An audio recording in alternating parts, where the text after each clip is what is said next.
The emergency. The wine glass slipped from my hand, shattering against the hardwood floor as a lightning bolt of pain tore through my right side. Jake looked up from his laptop, his dark eyes immediately filled with concern as he watched me double. Over on our cream-colored sofa, "Emma, what's wrong?" He was beside me in an instant, his warm hands gentle on my shoulders as another wave of agony made me gasp. "I don't know," I managed through gritted teeth. "It feels like someone stabbing me with a hot poker." The pain was unlike anything I'd ever experienced, sharp, relentless, and growing stronger by the minute. Jake's face went pale as he helped me straighten up. We'd been together for 2 years, and I'd never seen him look so frightened. "We need to get you to the hospital, now." The next hour passed in a blur of fluorescent lights and concerned faces. Jake held my hand in the back of the Uber, his thumb tracing circles on my palm, a gesture that usually calmed me, but did little to ease the fire burning in my abdomen. By the time we reached the emergency room, I could barely walk. "Please, help her," Jake pleaded with the triage nurse, his voice cracking with emotion. "She's in so much pain." Dr. Martinez, a kind-faced woman with silver-streaked hair, examined me with practiced efficiency. Her gentle probing made me cry out, and I felt Jake's hand tighten around mine. "Classic presentation of acute appendicitis," she explained after, reviewing my blood work and CT scan. "We need to operate immediately. The good news is we caught it before it ruptured, but we can't wait much longer." The word surgery hit me like a physical blow. I'd never had an operation before, never even spent a night in a hospital. Suddenly, I felt very small and very scared. "I'll be right here," Jake whispered, brushing a strand of my brown hair away from my face. His touch was tender, reassuring. "When you wake up, I'll be the first thing you see, I promise." Looking into his eyes, those warm, coffee-colored eyes that had made me fall in love with him at that bookstore 2 years ago, I felt a surge of gratitude. Jake worked in marketing for a tech startup, traveled frequently for conferences, and could have easily panicked in a crisis like this. Instead, he was being my rock. "You don't have to stay all night," I said weakly, as the pre-surgery medication began to make me drowsy. "Are you crazy?" He squeezed my hand gently. "Where else would I be? My girlfriend needs me."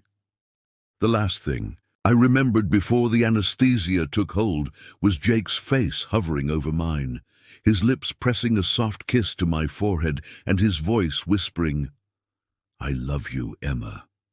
Everything's going to be okay." As the medical team wheeled me toward the operating room, I caught a glimpse of Jake in the hallway, pacing with nervous energy, his phone pressed to his ear, probably calling my parents or his own family to let them know what was happening. Even in my medicated haze, I felt overwhelmed with love for this man who had dropped everything to be here for me.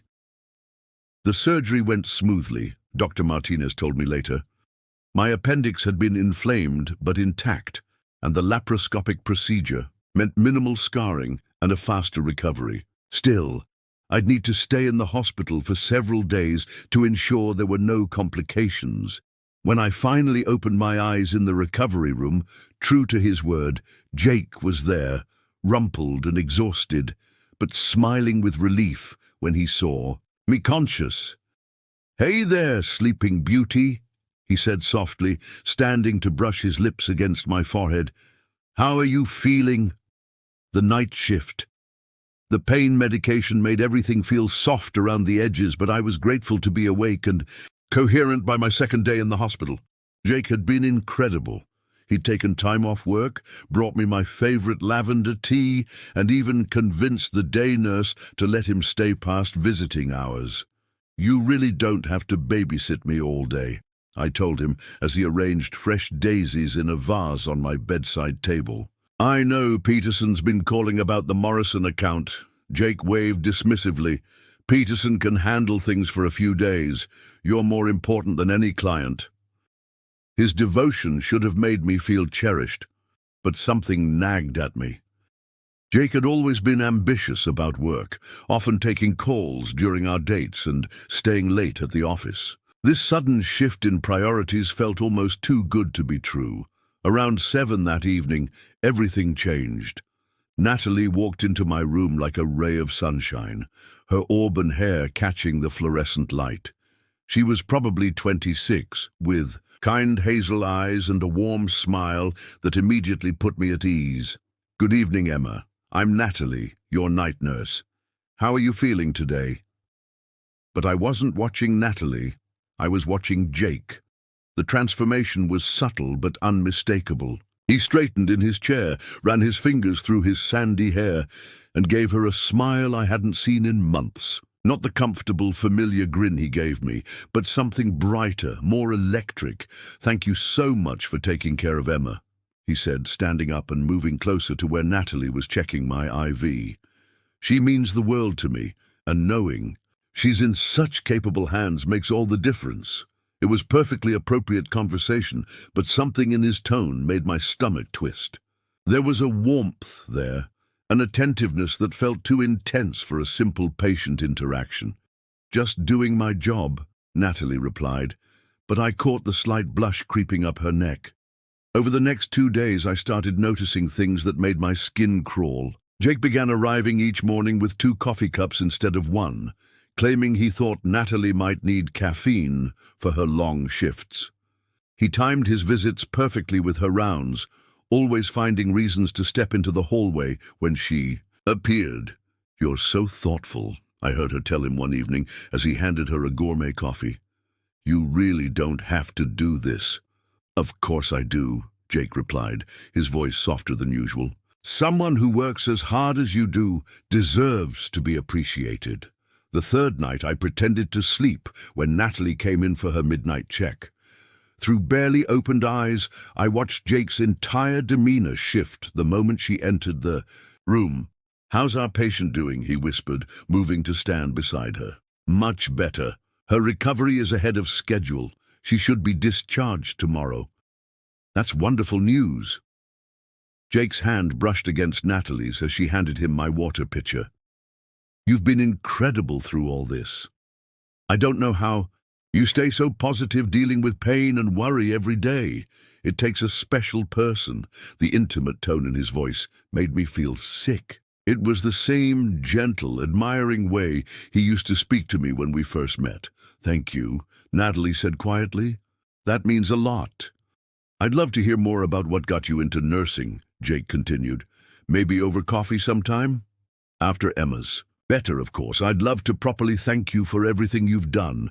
My heart stopped. Was I really hearing this? Was Jake asking another woman out while I lay 3 feet away pretending to sleep? "That's very sweet, but—" Natalie hesitated. "Just coffee," Jake interrupted gently. "Nothing inappropriate. I just think you're fascinating, and I'd love to know more about the person who's been taking such good care of the woman I love." The casual way he said, "the woman I love," while simultaneously pursuing someone else, made me want to scream. After Natalie left with a promise to think about it, Jake settled back into his chair and pulled out his phone. In the soft glow of the screen, I saw him typing a message to someone listed as N in his contacts. The discovery. The next morning, my best friend Grace arrived with homemade chicken soup and her signature no-nonsense attitude. Jake had conveniently stepped out to grab lunch, though it was barely 10 in the morning. "So how's Prince Charming? Handling all this drama?" Grace asked, settling into the visitor's chair with her characteristic directness. "He's been amazing," I said, but even I could hear how hollow my voice sounded. Grace studied my face with those sharp green eyes that had always been able to read me like an open book. "Emma, what's wrong? And don't you dare say nothing because you look like someone kicked your puppy." Everything poured out of me. The extra coffee cups, the lingering looks, the overheard conversation about coffee dates, the mysterious texts. Grace listened without interruption, her expression growing darker with each detail. "That absolute piece of—" she started, then caught herself. "Emma, I need to tell you something. Yesterday I saw Jake at Cafe Luna on 5th Street. He was with a woman, gorgeous, reddish hair, wearing scrubs under her jacket." My world tilted sideways. "What time?" "Around 2. Right when afternoon. Visiting hours started here." He'd lied. While telling me he was running errands, he'd been having coffee with her instead. After Grace left, promising to accidentally run into Jake later to get more information, I couldn't sit still, despite the pulling sensation from my stitches. My mind was racing, connecting dots I'd been too trusting to see before. That evening I called my brother Marcus. "I need you to do me a favor," I said when he picked up. And it might sound crazy. Marcus had always been protective of me, especially after our father died, when we were teenagers. When I explained the situation, his response was immediate. "I'll be there in 20 minutes with my car. If that bastard is cheating on you while you're in the hospital, I'm going to find out." True to his word, Marcus arrived with a thermos of coffee and a determined expression. We positioned him in the hospital parking garage, where he could see Jake coming and going without being spotted. The plan worked perfectly. Around 11 that night, Marcus texted me. "He just left with the redhead. They're walking toward her. A car together, really close together."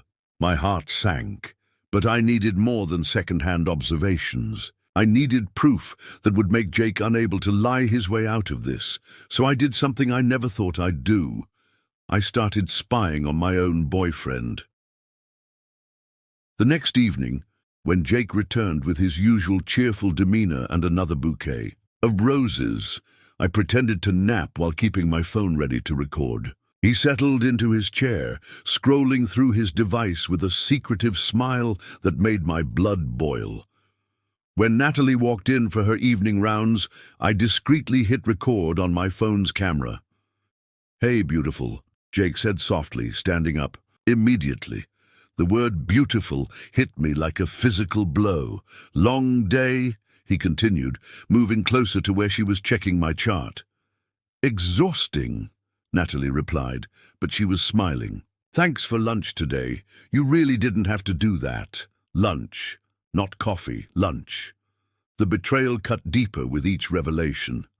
"Of course I did," Jake said, his voice dropping to that intimate tone I thought was reserved for me.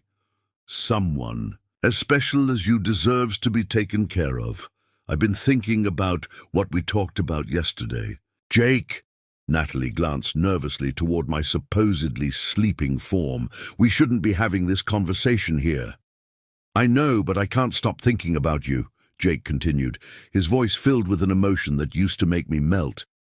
"Emma and we've grown apart. She doesn't understand me the way you do. Being here, seeing how caring and intelligent you are, it's made me realize what's been missing in my life."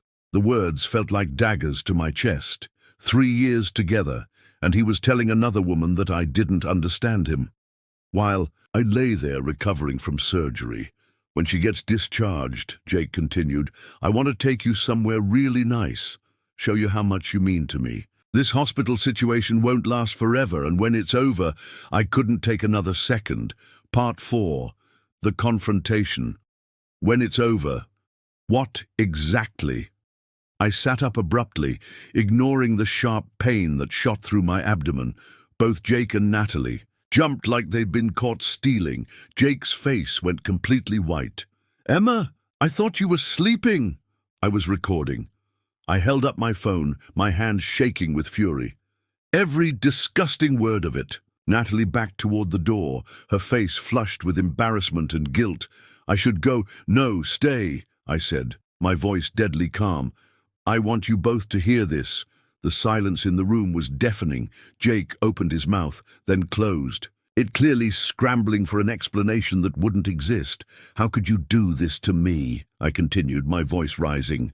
"How could you stand there 3 feet from my hospital bed and tell another woman that I don't understand you? That we've grown apart?"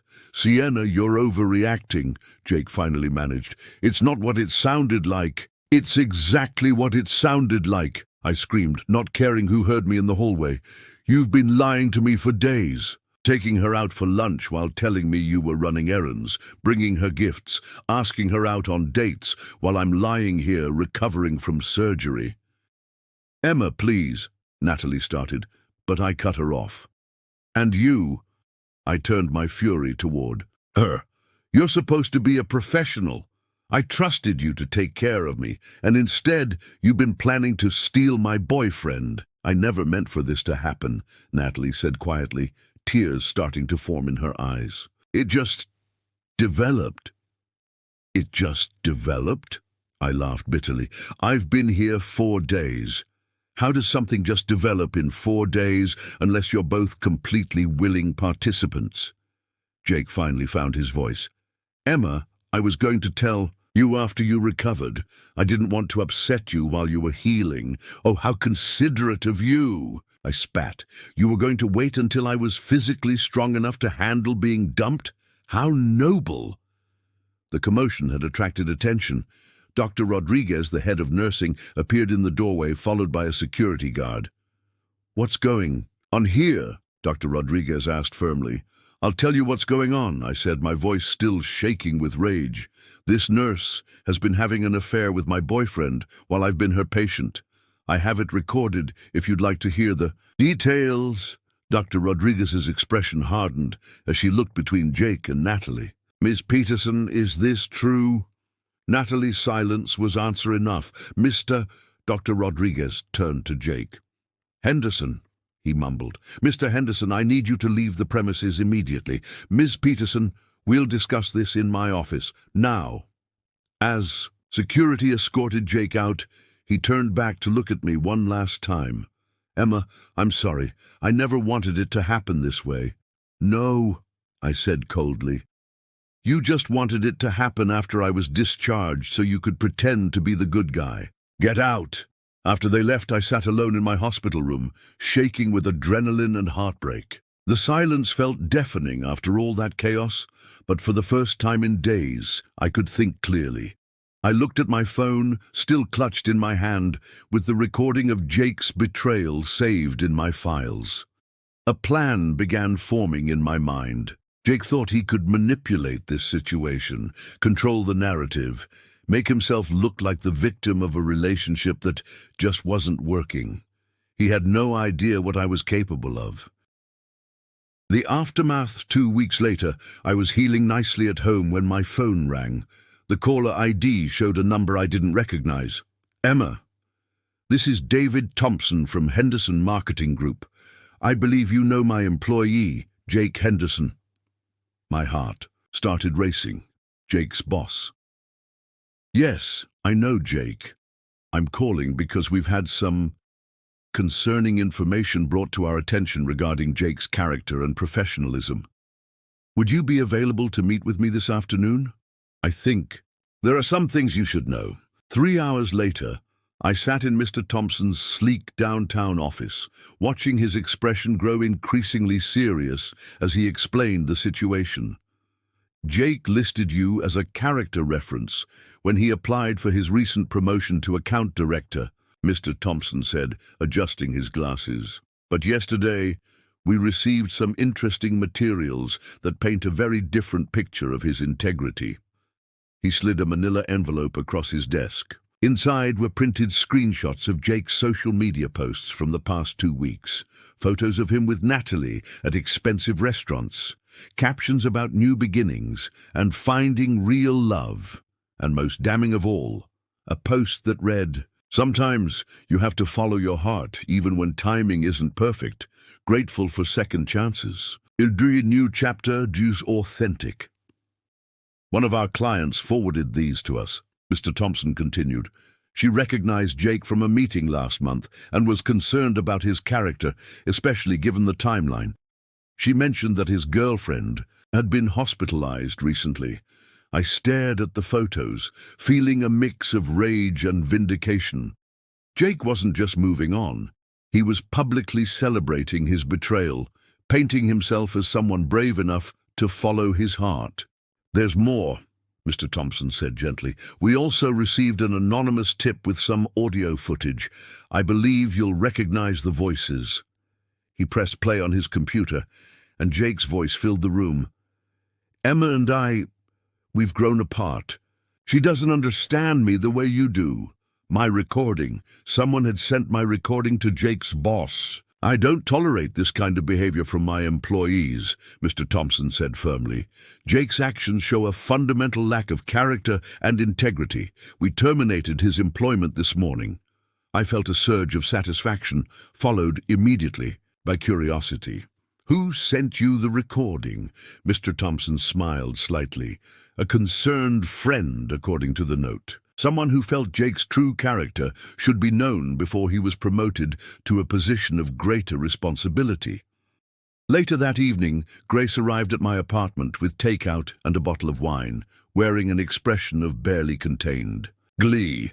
"So," she said, settling onto my couch, "how was your meeting with Jake's ex-boss?"